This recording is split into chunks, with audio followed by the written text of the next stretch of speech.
asam aba asam kese aba udeti Black Rasta ede ensembi ababa tudwa achese asam we na wode abetudwa no most of times Black Rasta wonye obi a meneno eya adwene but this time around no meneno ya adwene 110% out of 100 ti nasem no na wode yemra ni medin komo kakra emfa ho. Now let us get into the main story.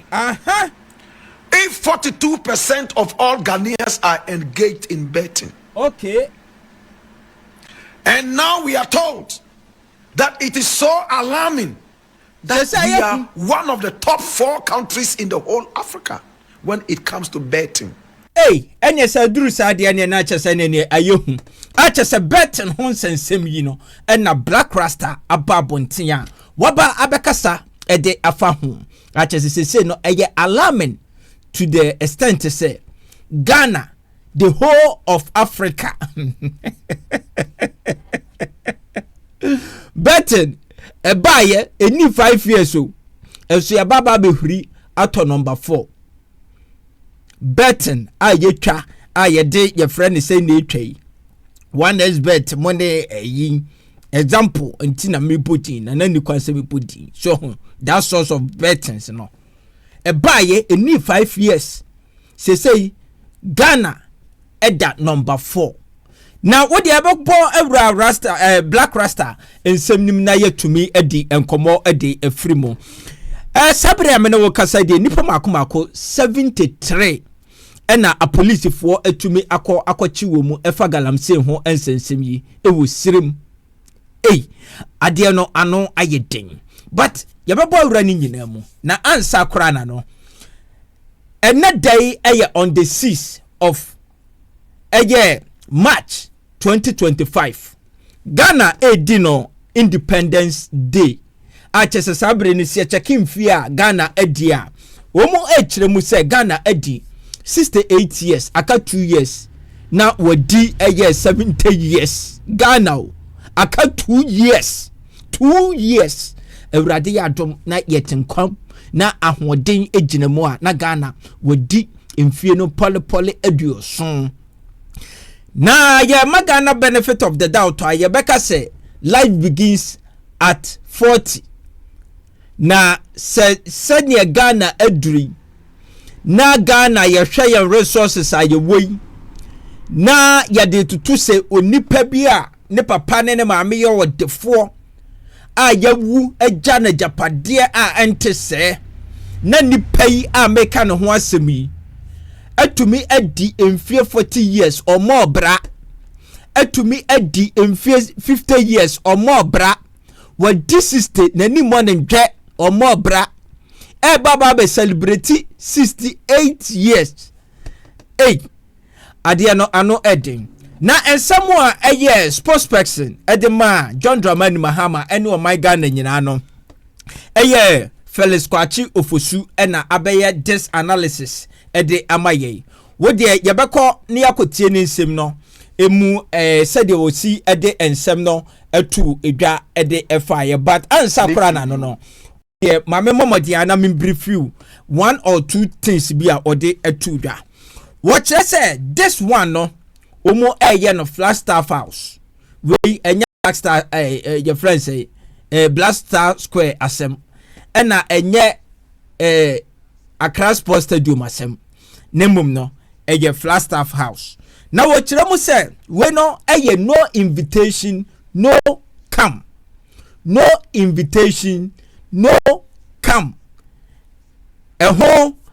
Independence Day na yeba abedie no na on make analysis bi kire say even kofori dia bia ye kokodi ye no ade say sika omudi shemu no 15 million Ghana cedis samum na babia se no omude eba no Flagstaff House no ade say entekis kabia beteki yemfa nse be kofori dia de no wache mu be 10 na wayi mu baako na che se si ehwemu yi a ebia ancost kra no na nya bia be 1.5 million Ghana cedi or 2.5 million Ghana cedi. So that's just what the compare dia enumu da hono na ebia mo no so no o kire se te se de yedidi no Independence Square ni yedidi no wo other regions ni ade no ade se enipa dodo a wo so mu gada no ebia ema ne merema police fuebi be yemfa ne se 3,600 people ena etumi ebehia. By this time around already enipa ombetumi ehia no be 500 pe, including even school children. Na said ya meka ya ne 3,600 die no ho asem no aye previous ones no ade se school fo a omu ebeba be fra be 1,000 plus enuti no si e ka omu nyina bomu a na ne ye ne number ana ye ko be 5,000 people acha se wutimi se said ye worker no eka ewo mu pa. But ode yenko tie ne nsem na ode atu dwa no ene said ye omu esi a designer said how cute this time around no Independence Day no ebesi aye no ne wi ya baba ni abedi ehon nkomo na nso abomodi ade comment ato comment section no ase na ye be koso die na message say #support Kofi Adoma ni campaign na wo screens no ani a se wo pese obo Kofi Adoma ni nani ehon surgery a ubetumi afa Momo Number no na GoFundMe link no so na da wo screen no ani no ubetumi afa se open no tie tenten ene short kura na odie obeko description box nim ewo YouTube ase na otumi apeke bibia ede afrim eno ne very very easy one pa no otumi aboa Kofi Adoma nwonwani kakra bia obetumi ede aboa no. Na sa won subscribe on so abomodi an subscribe na turn on the notification bell. We are no like video no share video no ede amaye ensremu a o comment no said me kan ye no ye bedi nkomo e o comment section no ase e na biom no so o Facebook a e ya no follow ye no be part of WhatsApp TV family no. Yankoni nkotie Felix Kwachi ofosu ne sam o de ababeto Ghana for enim no ahead of this year 68th Independence Day ekosui no na yemra sneak preview of preparations towards the hosting of the 68th Independence Anniversary celebrations at the presidency. And as you can all see behind me, feverish preparations are ongoing. As you may be aware already, usually these celebrations are held on a grand scale at the Black Star Square or Independence Square, as most people know it. In the last few years, there was a policy of rotation among various regional capitals, but these celebrations came with significant costs, which at the moment the national purse cannot bear. So President Mahama took a decision a few weeks ago to scale down the celebrations and bring it to the presidency. As you can see, there's a vast compound that has capacity to accommodate hundreds of Ghanaians. In the past, there were 60 contingents made up of 60 men and women each. So we are talking close to 3,600 men and women and thousands of children who march. Now everything has been scaled down to a little over 500 people. That is both security men and women and school children who will be performing. And this is to ensure that we do not incur the sort of costs that we incurred in the past. I can reveal to you that the celebrations that will be held here tomorrow will cost a tenth of what it cost to hold or host this event in Kofi last year, and it cost 15 million Ghana cedis to hold the Kofi event. What will be held here tomorrow will cost a tenth of that. The scaled down event does not in any way undermine the significance of the day. The Independence Day celebration is one that President Mahama takes very seriously. He believes that it must be celebrated, except that he thinks that it should be done in modesty and in a way that allows us to make savings that we can plow back into other areas of expenditure. I would urge all that if you do not have an invitation, please do not come, because security officials will have the unfortunate task of having to turn you away. But if you have an invitation, please show up. You can follow tomorrow's event through the magic of television and radio. It will also be streamed live on the social media handles of the presidency, on President Mohammed's own Facebook and X pages. It will also be on the Information Service Department Facebook and X and Instagram pages. So you can follow everything that happens here. Up to the minute updates will be given to you, so that you do not really miss much. In the comfort of your homes, you can be part of this important celebration, which seeks to foster national unity. Sneak. Eti wei ene asamwa eye okasamafo edema John Dramani Mahama ede ababeto Ghana fo anim. John Dramani Mahama de say in a way no ofere so babeka kire Ghana fo say oh Ghana fo nipa 500 we dey strictly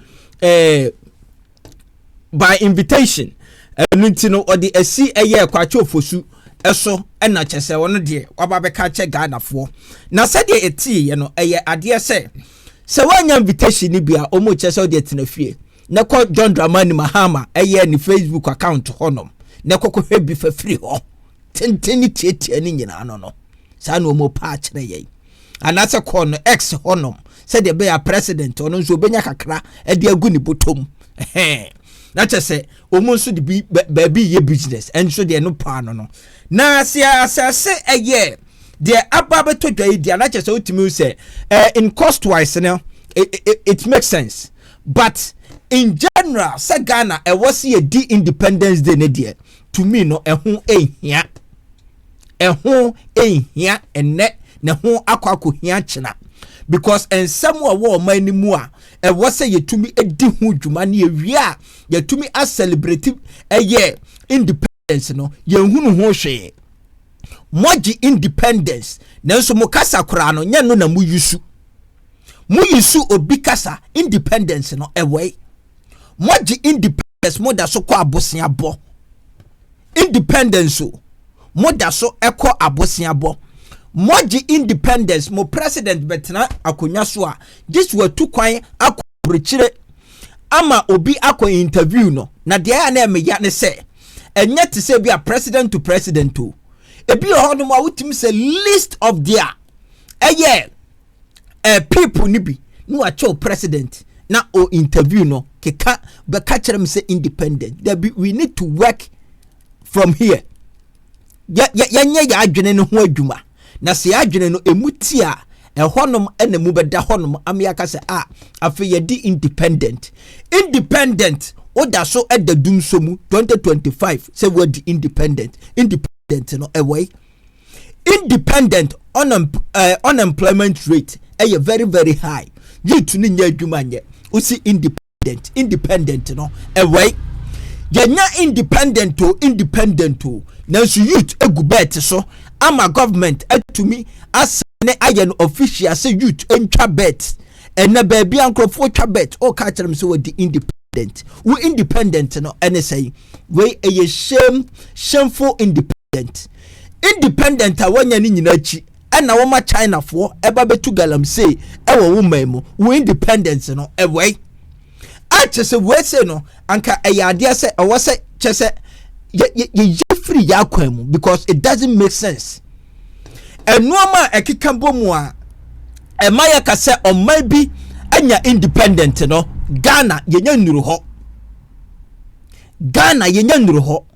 ena meka no menka say ebia sabio ye beye kese achen ewiase nyina anase ye kese achen oman mu bia aman ni nyina but o hwe eye Ghana omayi any the state oman no ewo mu a e was anka this time around no anka ye fa ayituma na anka yesu egu oman no so de kobene ene ye friends e brisi na anka ya sam ya futuro mu asanso egu ya tifi because chese yanim agu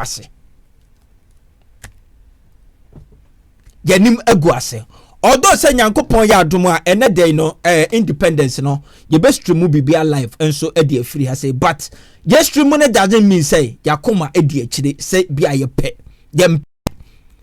yempe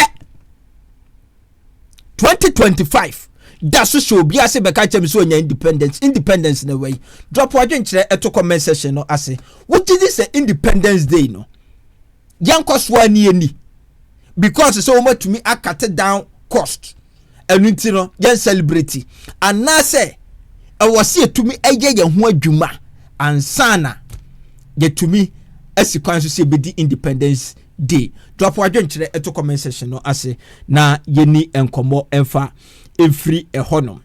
Na medo bako Black Rasta in nim but answer kra ne be komu no yanko eye esrem eye bia bia ye fra honom se omofra honom Nabdam district. Yes, Nabdam district. Se galamse eduru sremu. Oh my God, na you pass amum. Se galamse eduru srem. Ache se enipa mako 73. Eye ade se a police for atumi achi womu. Ache se womu ekobwa ama ntwehwemu akoso. All because say galamse se no eduru eye northern region. Ache se asase no omu say ne papa. Hey, yakora de enkotie ensamo a efrimu eba na ye the credit no ebema eye UTV for na ye wi a eja yabedi nkomo kakra ede afa eno so ehu Upper East Passage, precisely the Nabdan district of the Upper East region. This is Bakumbia, Galamse Ajmano, Asoro Hagidi na Usha said the Ajmani air cost na say asasi any forest bia ewo Nabdan district any Boku West Zebila South forest no so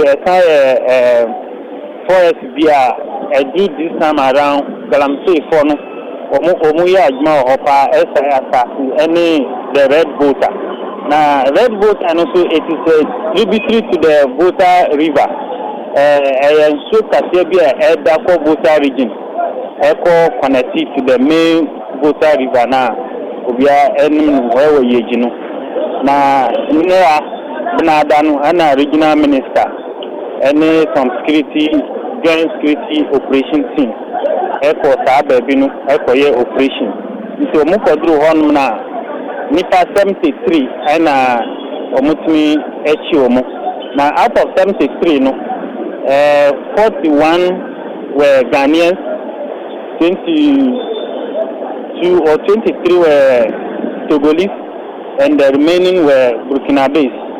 Now, looking at the situation, no, that baby no say ben Togo Burkina border, and Togo. In the Sanipa 73 no city amino kasa Omo police station in the Bolgatanga municipality, the Upper East region. Okay, Abdul Sabe, ansana ya bechi obi no pempi na ese obi koma tip off mpanyimfo ni akwakoche na se mpanyimfo na kasa na Sabe omudi omani ato form aka se yetimi kwa probo se de be ya obi a wode ne ho ahye sa illegal mining na se galamse yimu ya bechi no. Yes, na ogni bi a friend Naba Asigri, the Satosi Parliament chief of the area no.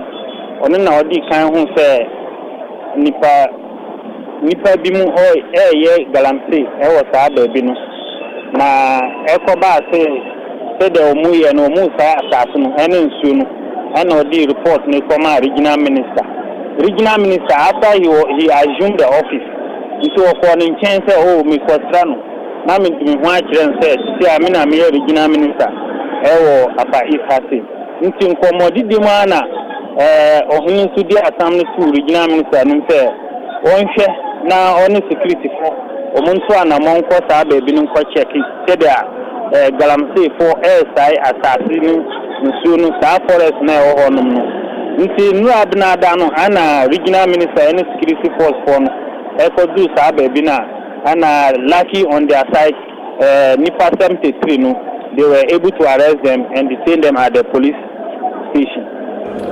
Okay, it is Sabe ya yakase nipa ediosom yensa 73 no womo ewa police for akachi ana.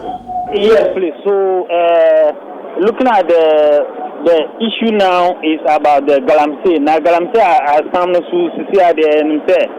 So much you say I think it is the law that will will take you on. So we are waiting to see when Ben no mundi ombefa because for now no apa ita galamse ajuma no so e wa hapa antino, but unfortunately it doesn't disturb the water bodies except forest reserve no. And as our baby no so no, that is the only forest we have in between the Nabdam and the Nabdam district and that of Boku West. And I say, that is the only forest reserve. Forest Katia, Apa Isa. It's a baby no no Mukajina, so Muye Galamsi. And Amia Adoma, police for Achum. Okay, nti sabe omako pie ma police for akache no enche omo process omo e de omako court na say omo hwe animu so omo be chi bi aka ho answer. Yeah, so even on the operation yesterday, Munioma operation equipment there. So they are waiting to see for now they will keep eyes on the site to ensure that Nipafuphobia and a group of persons who munko hobby and now Munsan man because some of their equipment have been seized from the operation site because there is no one site.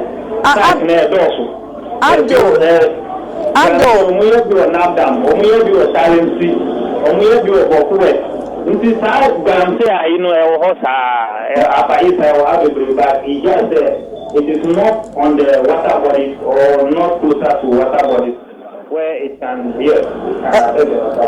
Eno na nka mi remu ebisa se hono no bia ensuo bi ewo baabi a omo etu wo ho ana na mostly no aya na yehu ne se excavators pa na ya oyiso eniema a omo niema omo gige ye no na excavator e ka ho ana. No. I have no any excavator because they are assassinating omo tu amna. I'm friend so the binusu ebensu and teacher staff no as area no enye easy say obenya nso a eda ho kase o mbetimi ade aye galamse ajma na say o mbeka ba baby o mo ye na ebensa nso no red water no nti just near the water bodies o no mo ye galamse but it is not water such that it can affect so many things. But it is within the red water and at the forest reserve. Eti sadie utie ye no saa pepepe na eho asem enso esi etie a chese baabi a omu friends se nangdamo se upper east eye ade se sabre amene wo kasa galamse enso atume atiesi eho no mo a awra hosam ne se Ghana fo makomako eye 41 ene ka eduma boni ya ekosoye eho a chese momo te Ghana mu na Ghana ye kasa galamse ese wo man no nanso se mo no mobobo sabi mutu brazia a chese ye kan monte ye de fa soro na mo de afafom a chese no a police for ache Ghana for makomako 41 ena Togo for makomako 23 ena 9 eye Burkina Faso for meka Ibrahim Traore nkrofo yi na onso betumi edwadwe nkyere ato comment section no ase se omayi aye wo mu ene dia ekosuwe no ekwan bai ena osusu se ye de faso a ebetumi aboa adwenkyere de eni ba akofo etirim na mema dwenkyere ne se o se aban no emi amranim na wo hwe ema emra no eye adwuma saa me wo fa ase me nua bi o anti yenye ni se ni enya nsa party member emwa ye ni o emoaye drop a comment eto comment section no asini ni nkomo emfa emfiri ho na eye ade se black rasta e de ensembi ababa betudwa concerning eye gambling na ekoso e wo man Ghana mu ene obi onom kra no wo twika na nsembe ye video bi a enkrofo bi a ana driver bi a wo tika mu na o twa bet at the same time ebi onom mu tia solid dem no mu twa bet so omu chirema about 43% of Ghanaians, nearly 50%, eduomo ho ama bet. Ena abaino so legalize won hunu the threat e wasa no ma wemu. Black Rasta akeka nsembi. Yanko na de yanko tie ne nsam a ode aba abetudwa no. Na yewia ibedi enkomo ede afa eno so eho. Now let us get into the main story. If 42% of all Ghanaians are engaged in betting,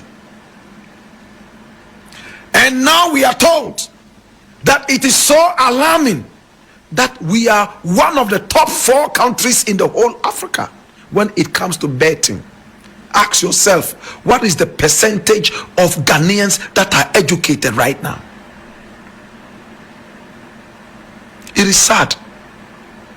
Any country that engages in betting tells you its way of thinking. There are countries that throw everything to chance. Everything that can be explained scientifically, they will never accept that. They will throw everything to chance.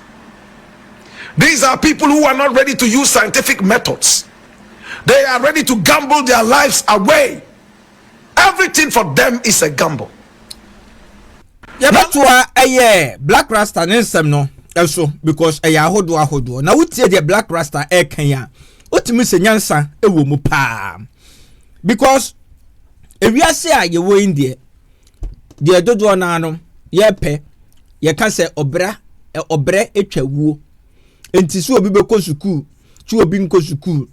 At the end of the day no, ye pe ne se nipa no bibi kakra ewo ne botom. Obesi ne dan beto ne car chese obe live nice good any ade. Enu ti this gambling ya youth no ede wo mo ho ama no. Eye ade a say youth na dwene o.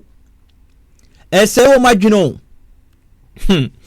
Na ewiase no ehefa ne ye cha ade kwa. Na obehu youth ibi na omude omusika anase efie yetumi jeje light basica ede ma fiewura akora na fiewura de atena dem no atwa loto asofo a omu asafo no bebre eguo ni nyina no enkrofo asofo no ebinom ede collection no etwitwa loto na collection kro de atwa loto se tight a chese sade we ya Black Rasta eka no se Don Dramani Mahama omampanyin ene Ghana fo ebe mo omani aba omu hoso na omu a change no ma bia na so omu twa eye gambling ni mu a ebe bo my Ghana yento Black Rasta ensem no eso.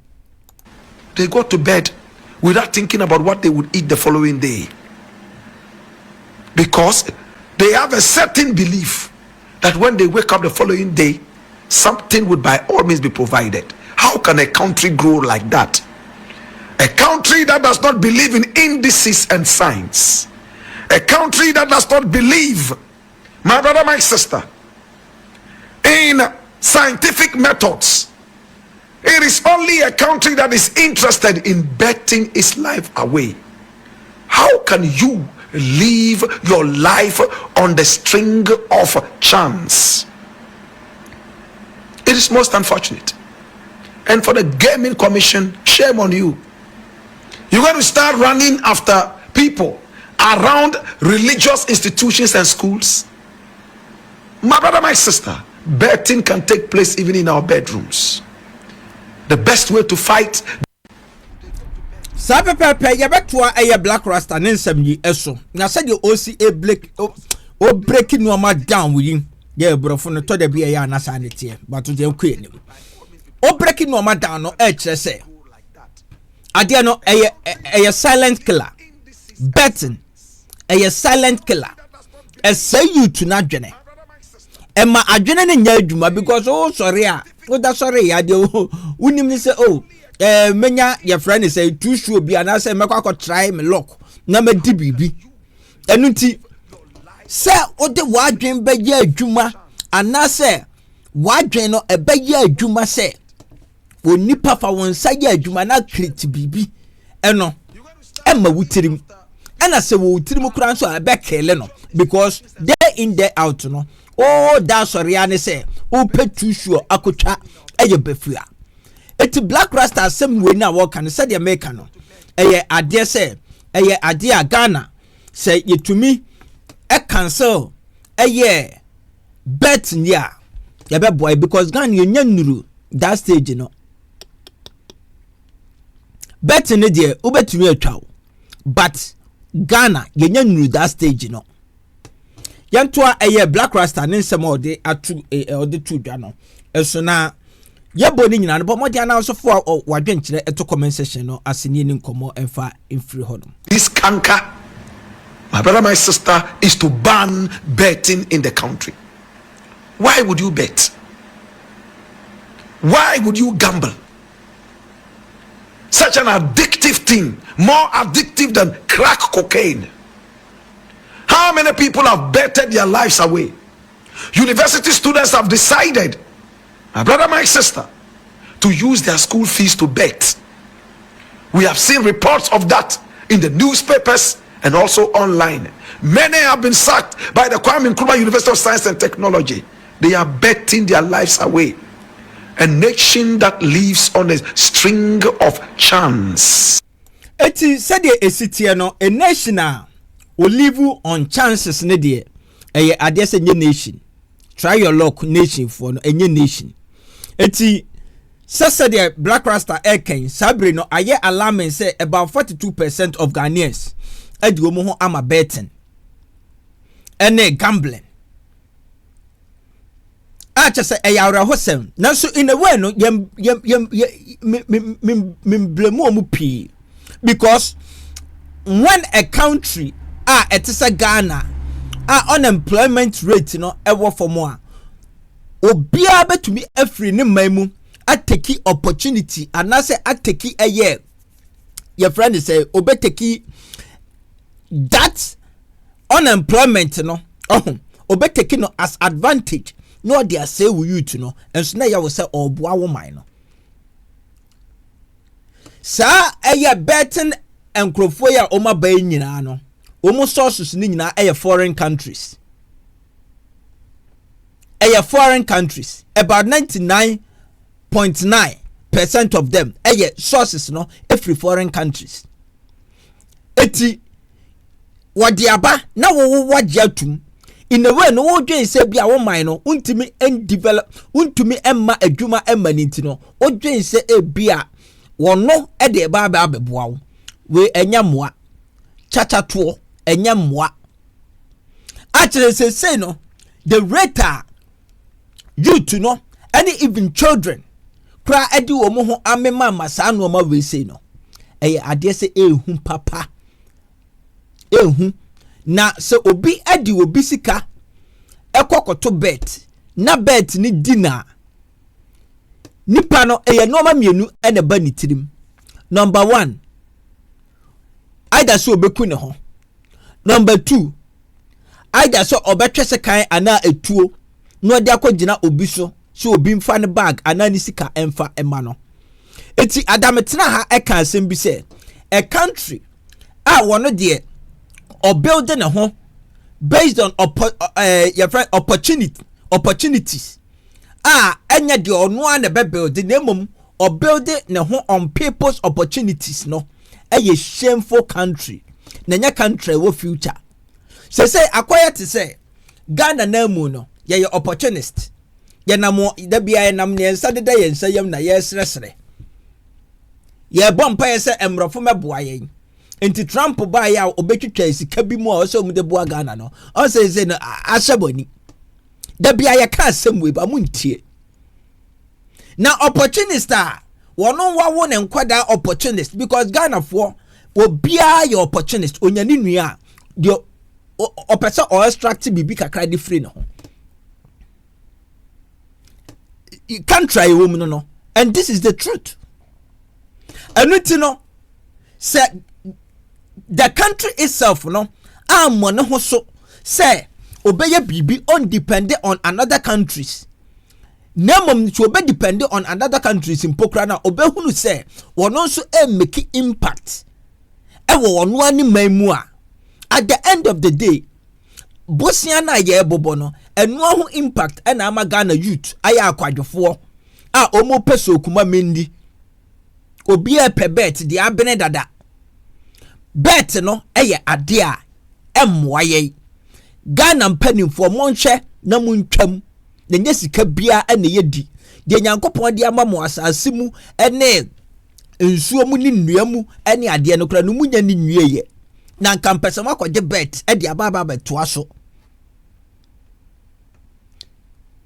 ye say youth no si enimu a Ghana mpanimfoɔ asɛm wɔ yi a Black Rasta ɛde aba bɛto dwa no ɛyɛ asɛm a ɛnyɛ sɛ yɛba bɛkorɔkorɔ na ɛna yɛbɛsɛte age limit bi yɛntwam adeɛ no ɛnyɛ a ɛnyɛ let the people think but the government no nso no sɛ wotwam a wo nso woadwene ne bɛyɛ adwuma because wontwam ɛma nkwadaa no ɛmɛtena fie saa ɔwɔ sɛ wotwam no na wo ɔma adwuma ɛdɔɔso ɛwɔ ɔma anim ba musuro saa adeɛ no nti na muntimi nyɛ nti ɛna obiara ma betting company bi asɔre a wɔse monye monso si yo yagye because ɛno ɛne the way in a way no obi bɛka sɛ yɛ n'adwuma na aka nipa no ano atum instead of sɛ nka nipa no ebetumi asɔre ɛwɔ aban no so na aka wɔn ano atum na mo nyam ho na kyerɛ sɛ mo di bɔne drop wadwenkyerɛ ɛto comment section no ase ne ni nkɔmɔ ɛmfa